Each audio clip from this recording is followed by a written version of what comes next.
είναι ζεστός αμφωτηρός. It's the warm Amphotyros, the best part of the milk. It's the first time that we taste that. Generally, we'll taste it like cold, and now it's just, I don't know, fresh and warm.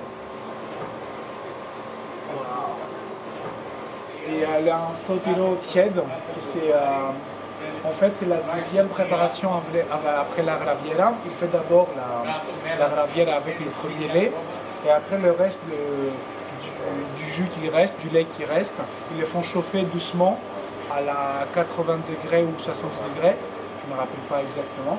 Et là, tu as la partie de la mousse qui vient à la surface, il le ramasse, et ça, c'est l'Amphotyros.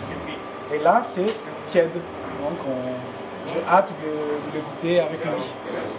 Au niveau du goût, c'est assez neutre, pas du tout acide, très agréable et très très fin. Et il ressemble beaucoup à la ricotta italienne. Et là, c'est voilà, une tradition crétoise aussi.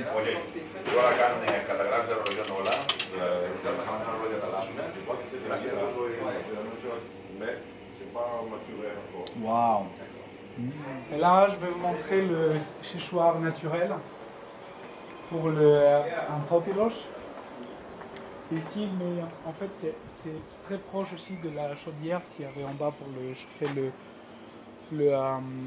la casserole pour le fromage. Et là, il met toutes les Amphotyros séchés pendant 15 à 20 jours. Ça dépend de la météo et s'il fait bien chaud ou pas. Et après, ça devient un fromage sec, prêt à gratter. Voilà. Là maintenant c'est une pâte molle, c'est assez très mou encore.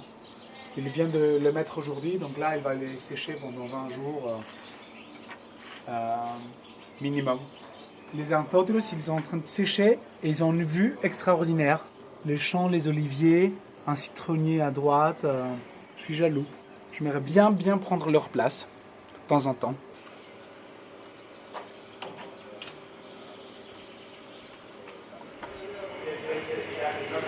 L'Amphotyros qu'on vient de goûter tiède à l'extérieur, il le met dans le papier comme ça il ne sèche pas. Il le laisse, il peut le conserver une semaine au plus tard parce que c'est très très fragile et très délicat comme produit. Et après il fait aussi du yaourt. Et le yaourt c'est une préparation un peu assez différente. Il arrive avec le lait frais tout de suite et il le fait chauffer à 80 degrés. Et puis il le fait refroidir très rapidement à 35-40 degrés et il rajoute du yaourt pour qu'il puisse faire la coagulation de yaourt. Et puis il le laisse dans une chambre à 45 degrés, à 45 à 47 pendant 2 heures. Et après il le fait tout de suite en mode réfrigérateur et il le laisse dans des petits pots comme ça. C'est des yaourts qui fournissent tout le village et des fois Kilikio. Et apparemment, les yaourts qu'ils font ici, c'est un pourcentage de lait de chèvre au maximum possible pour avoir une matière grasse suffisante et surtout le goût qui va être vraiment puissant et agréable. On va goûter.